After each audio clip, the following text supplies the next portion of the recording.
Yang pertama adalah Ikhwanul Muslimin yang berbasis di Mesir. Ini nama pemimpinnya Hasan al-Banna. Hasan al-Banna ini adalah Ahlussunnah wal Jamaah, Pak. Tapi kemudian dibelokkan oleh Said Qutb dan Muhammad Qutb, kemudian berubah menggunakan konsep-konsep dari ajaran Muhammad bin Abdul Wahab. Nanti saya bahas. Kemudian yang kedua adalah Hizbut Tahrir. Ini gerakan politik yang berasal dari Palestina, yang kemudian hari ini berusaha meracuni anak-anak muda kita dan kita semua. Yang ketiga adalah kelompok Wahabi. Ini jelas-jelas dari Arab Saudi. Nah, ini yang kemudian menjadi tiga pokok utama yang harus kita lawan, karena tiga-tiganya ingin menumbangkan Pancasila. Dan tiga-tiganya ingin menumbangkan NU dan Muhammadiyah, karena NU dan Muhammadiyah dianggap sebagai penopang utama keberlangsungan Pancasila. Ini tiga paket ini, Pak, tiga musuh dan tiga paket inilah kemudian yang berusaha ditumbangkan barengan. Jadi mohon maaf kalau di NU sekarang muncul faksi-faksi yang mengatasnamakan NU garis inilah, garis miring, garis putus-putus lah. Nah, ini kan sebenarnya upaya pemecah belah itu.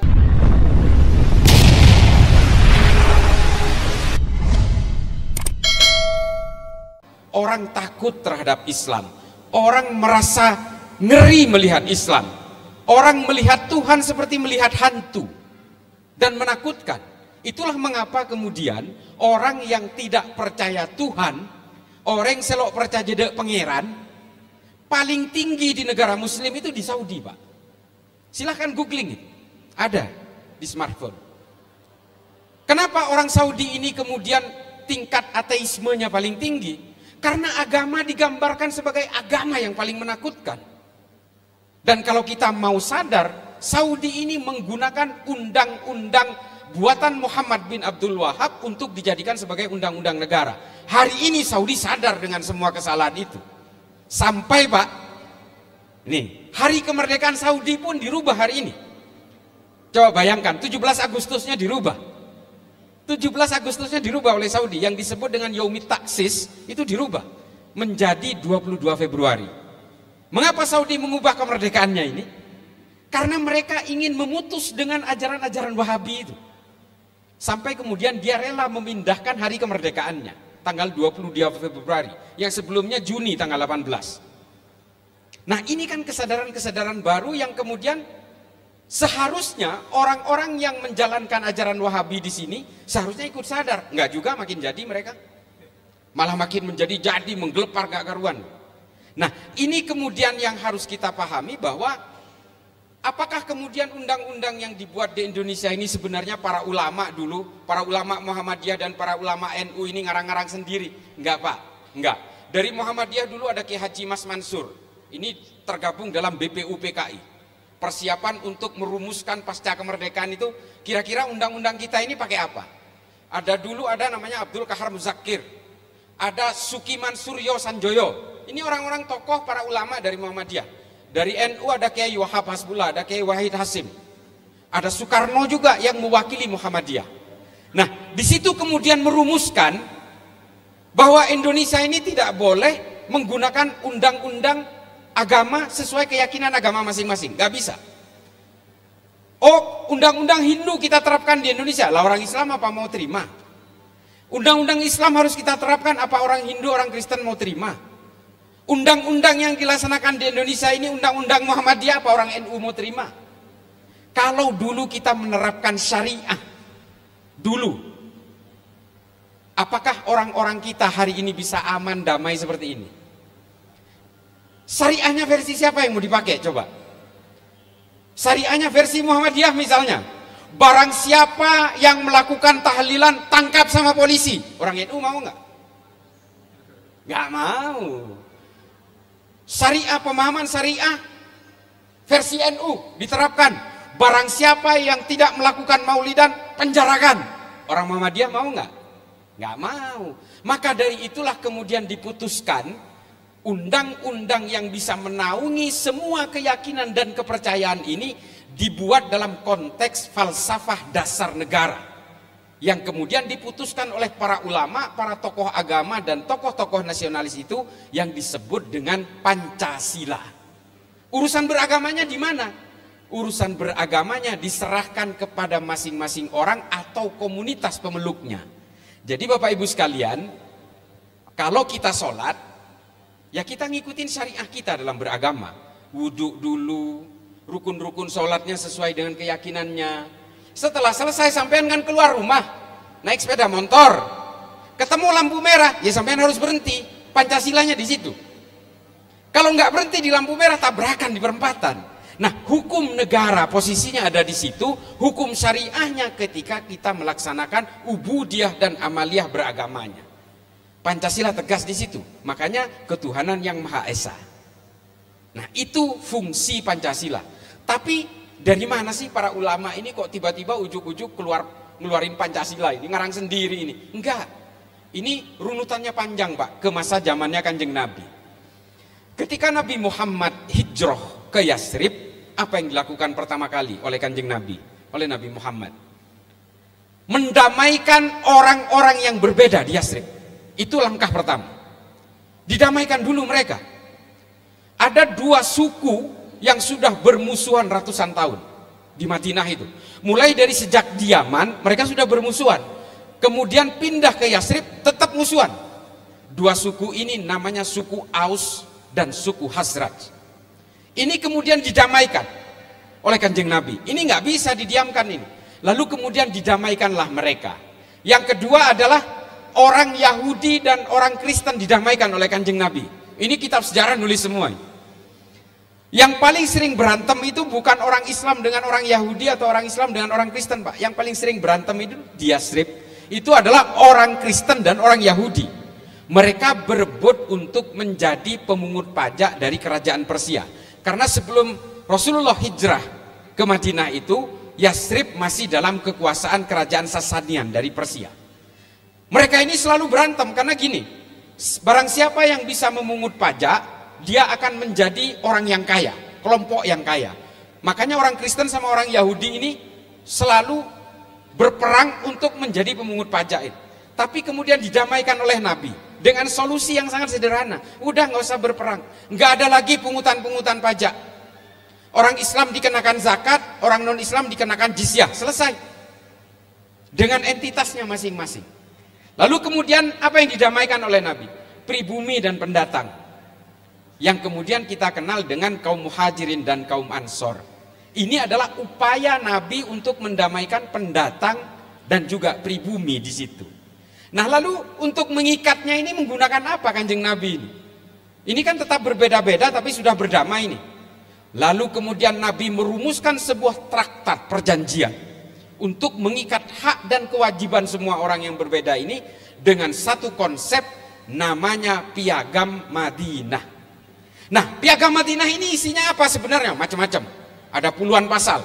Kesimpulan besarnya adalah satu, ini dalam pandangan Al-Mas'udi ya, disebutkan bahwa Nabi betul-betul memahami bahwa semua manusia apapun agamanya, apapun sukunya diciptakan Tuhan yang sama. Kalau kita percaya bahwa Allah itu satu, maka kita harus percaya yang menciptakan orang Hindu, orang Kristen, orang Yahudi, itu semua adalah Allah yang satu. Qul huwallahu ahad. Nah, ini pandangan Al-Mas'udi.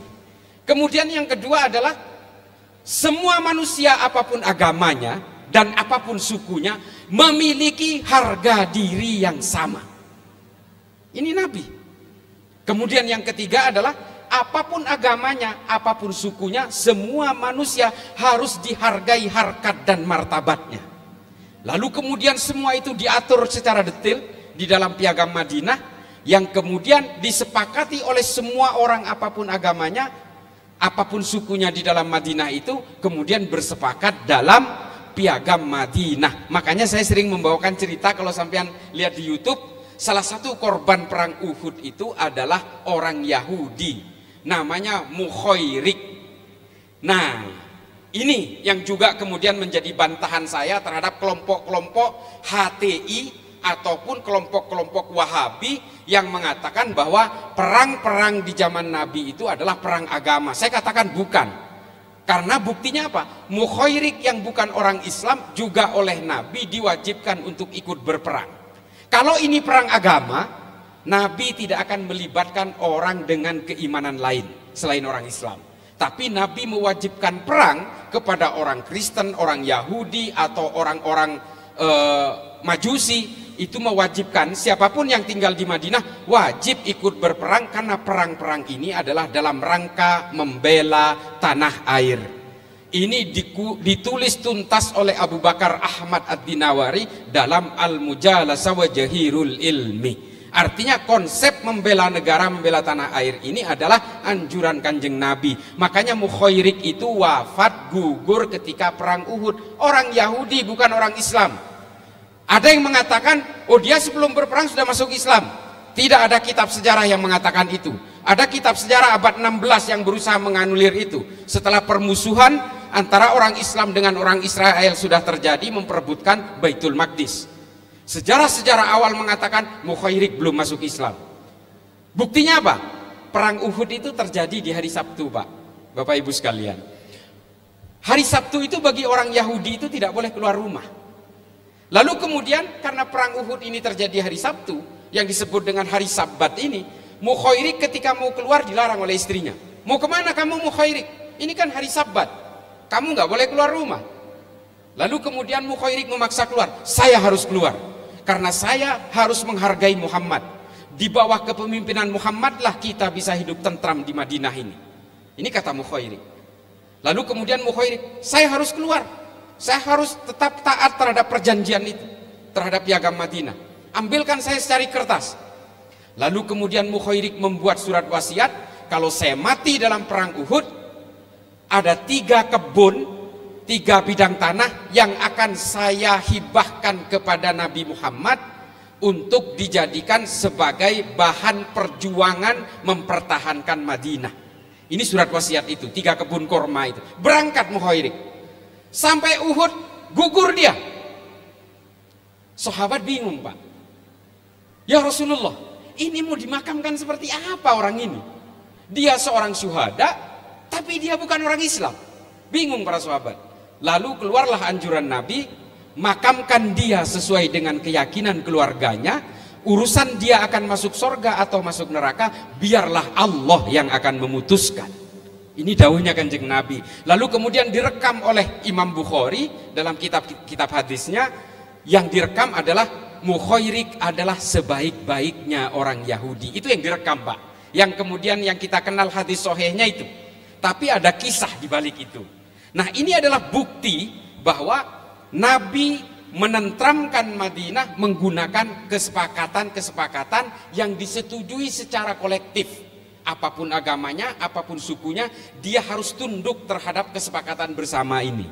Nah, ini kemudian ditulis, Pak, oleh salah seorang ilmuwan Islam abad ke-13. Namanya Ibnu Khaldun. Nama kitabnya 2. Namanya yang satu Al-Muqaddimah, yang satu Al-Ibar. Tapi yang paling terkenal Al-Muqaddimah ini. Kenapa? Kata Ibnu Khaldun dalam Al-Muqaddimah, kalau satu negara ini tidak bersepakat, maka negara itu tidak akan pernah berdiri. Isinya adalah peperangan-peperangan. Pada zaman itu Ibnu Khaldun sudah menggambarkan negara yang tidak sanggup berdiri karena peperangan ini adalah negara-negara Maghrib, Maroko dan Sudan serta Mali pada zaman itu. Kata Ibnu Khaldun di dalam Al-Muqaddimah, lihatlah mereka itu isinya orang Khawarij semua. Mereka itu selalu melawan kepada pemimpinnya, isinya penghasut semua. Makanya negara itu selalu berperang sampai hari ini, abad ke-13 loh itu. Dan itu mereka sampai sekarang masih berperang, Mali sama Sudan itu. Nah, konsep kesepakatan bersama ini yang oleh Ibnu Khaldun disebut sebagai sistem politik pemerintahan al-asobiyah, kesepakatan bersama secara sosial, secara politik. Artinya kalau negara itu tidak bersepakat antara pemimpin dengan rakyatnya, rakyat menyetujui pemimpinnya, negara tidak akan berdiri, Pak. Nah, inilah cikal bakal Pancasila itu. Jadi Pancasila itu adalah al-asobiyah dan sama persis dengan kesepakatan bersama yang dibuat oleh Kanjeng Nabi dengan piagam Madinah. Inilah dasar para ulama dari NU, Muhammadiyah, Al-Irsyad, Al-Khairat dan sebagainya itu, beserta tokoh agama lain dari Hindu, Buddha, Kristen dan tokoh nasionalis, kemudian bersepakat bahwa kita harus menggunakan rujukan yang bisa menaungi semua orang, apapun agamanya, apapun sukunya. Nah, Bapak Ibu sekalian, saya kembali ke awal. Apa sih kemudian hari ini siapa sih kira-kira yang mau merusak Pancasila ini? Dan siapa sih yang mau merusak NU hari ini? Ini saya terangkan. Dua pilar organisasi di negara ini sudah menyatakan untuk saling bergandengan, terutama dari ormas Islam. Muhammadiyah dan NU ini sudah seiring sejalan. Dua-duanya sudah mengakui, Asobiyah ini sudah diakui, Pancasila sudah diakui sebagai falsafah dasar negara. Muhammadiyah dan NU sudah sama-sama mengakui, meskipun Muhammadiyah agak sedikit terlambat, tapi kemudian dua-duanya bersepakat. Hanya satu Pak yang belum bersepakat itu, salah satu partai politik dia masih belum mengakui Pancasila. Tapi oke lah, itu tinggalin aja. Tinggalin aja, dan ya kalau bisa ya kesadaran jangan pilih lah. Nah ini kemudian Pak, yang membuat kesadaran terhadap kita adalah bahwa dari berbagai proses ini, perjalanan bangsa ini, kemudian kita menemukan musuh-musuh baru. Musuh-musuh baru itu siapa? Yang ingin menggerogoti Pancasila tapi tidak kunjung berhasil, termasuk komunisme juga tidak berhasil, kelompok NII Kartosuwiryo di Tasikmalaya tidak berhasil. Lalu kemudian muncul musuh baru Pak, yang diekspor dari luar negeri. Yang pertama adalah Ikhwanul Muslimin yang berbasis di Mesir. Ini nama pemimpinnya Hasan al-Banna. Hasan al-Banna ini adalah Ahlussunnah wal Jamaah Pak. Tapi kemudian dibelokkan oleh Said Qutb dan Muhammad Qutb, kemudian berubah menggunakan konsep-konsep dari ajaran Muhammad bin Abdul Wahab. Nanti saya bahas. Kemudian yang kedua adalah Hizbut Tahrir. Ini gerakan politik yang berasal dari Palestina, yang kemudian hari ini berusaha meracuni anak-anak muda kita dan kita semua. Yang ketiga adalah kelompok Wahabi. Ini jelas-jelas dari Arab Saudi. Nah ini yang kemudian menjadi tiga pokok utama yang harus kita lawan, karena tiga-tiganya ingin menumbangkan Pancasila. Dan tiga-tiganya ingin menumbangkan NU dan Muhammadiyah, karena NU dan Muhammadiyah dianggap sebagai penopang utama keberlangsungan Pancasila. Ini tiga paket ini Pak, tiga musuh dan tiga paket inilah kemudian yang berusaha ditumbangkan barengan. Jadi mohon maaf kalau di NU sekarang muncul faksi-faksi yang mengatasnamakan NU garis inilah, garis miring, garis putus-putus lah. Nah ini kan sebenarnya upaya pemecah belahan itu. Termasuk di Muhammadiyah juga ada faksi-faksi meskipun nggak kelihatan. Nah ini adalah upaya memecah belah, sebenarnya targetnya adalah Pancasila Pak. Tapi jalur pantulnya itu kalau main karambol itu ngebannya lewat NU dan Muhammadiyah. Makanya jangan sampai NU dan Muhammadiyah ini terhasut lalu kemudian rontok perlahan hingga lama-lama negara ini tumbang perlahan juga. Ini nggak boleh Pak, harus kita perkuat. Teman-teman dari para ulama dari Muhammadiyah perkuat, teman-teman dari NU perkuat Pak, karena ini udah kesepakatan bersama. Al-Asobiyah ini Piagam Madinahnya sudah fix, kita setujui bersama. Negara Indonesia ini kan negara nggak masuk akal Pak, benar-benar nggak masuk akal. 17.000 pulau, coba bayangin, 17.000 pulau, 800 suku, 800 bahasa, kurang lebih, ada puluhan agama beserta aliran-alirannya, tapi masih tetap berhimpun menjadi satu negara. Nggak masuk akal Pak. Arab Pak, Arab, sukunya sama, bahasanya sama, agamanya bisa dibilang sama, karena Kristennya cuma 4%. Nggak ada agama lain kecuali Kristen dan Islam. Islamnya itu 96%. Sama semua Pak. Tapi coba lihat, ada Kuwait, Oman, Bahrain, Yaman, Saudi, Yordania. Ini negara perintil-perintil. Kecil-kecil negaranya. Kenapa? Meskipun satu suku, satu bahasa, satu agama, mereka nggak bisa bersatu Pak. Nah makanya Pancasila ini, negara Indonesia ini kalau ada di Arab mungkin udah pecah menjadi 25 negara Pak. Tapi kita kan enggak. Sampai sekarang masih bisa bersatu. Timor Leste itu lepas karena kita salah caplok Pak.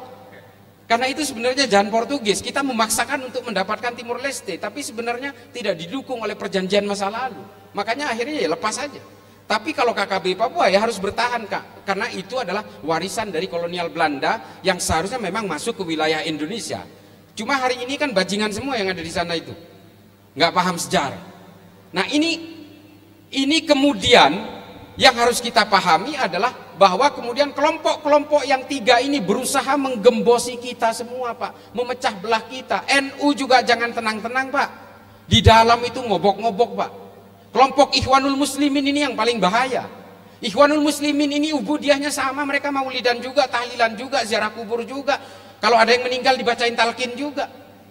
Sama Pak, tapi tujuannya tetap khilafah Pak. Tujuannya tetap khilafah mereka itu. Itu bedanya dengan NU. NU nggak punya tujuan politik, Pak. Tujuan politik NU dan Muhammadiyah ini kan tetap menegakkan NKRI dan Pancasila. Udah sesederhana itu aja tujuannya. Tapi kalau yang lain ingin menumbangkan negara ini dikuasai, lalu kemudian semua dihomogenkan paksa. Sama Pak, Hizbut Tahrir juga.